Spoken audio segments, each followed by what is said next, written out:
আসসালামু আলাইকুম।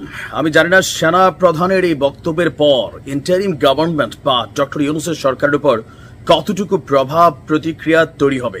নির্বাচন, আওয়ামী লীগ সরকার পতনের পর সেনাপ্রধান যেদিন জাতির উদ্দেশ্যে ভাষণ দিয়েছিলেন সেদিন বলেছিলেন যে 18 মাসের মধ্যে নির্বাচন হওয়া উচিত ইন্টারিমকে আপনার এই ক্ষমতা দেওয়ার পরে।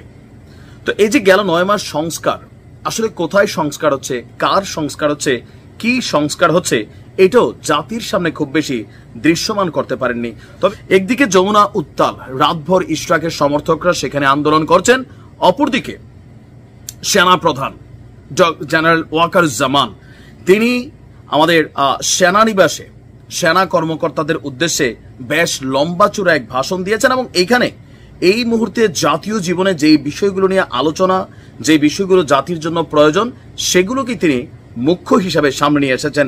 চলুন দেখি তিনি কি এমন বক্তব্য দিলেন যে বক্তব্যে ইন্টারিম সরকার একটা নাড়াচাড়া খেতে যাচ্ছে। নির্বাচন কি ডিসেম্বরে হবে নাকি আগামী বছর জুনে? এখন আমরা বিএনপির অবস্থান দেখছি ডিসেম্বরের ভিতরে, বাট ইন্টারিম চাচ্ছে আগামী বছর জুনের মধ্যে। তবে আমাদের সেনাপ্রধান বলছেন যে যথাশীঘ্র সম্ভব আগামী ডিসেম্বরের মধ্যেই একটি গ্রহণযোগ্য নির্বাচনের মাধ্যমে রাজনৈতিক সরকারের কাছে ক্ষমতা হস্তান্তর করা প্রয়োজন। সার্বিকভাবে দেশে একটি অরাজক পরিস্থিতি বিরাজমান। বিভিন্ন মহল থেকে সেনাবাহিনী এবং সেনাপ্রধানকে টার্গেট করা হচ্ছে। মানবিক করিডোর, চট্টগ্রাম বন্দর, এইগুলি নিয়ে সিদ্ধান্ত নেওয়ার এখতিয়ার এই অন্তর্বর্তী সরকারের নেই।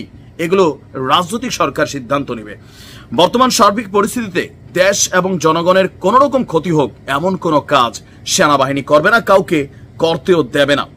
দর্শক, ঢাকা সেনানিবাসে সেনা কর্মকর্তাদের উদ্দেশ্যে সেনাপ্রধান জেনারেল ওয়াকারুজ্জামান আগুন ঝরা বক্তব্য দিয়েছেন।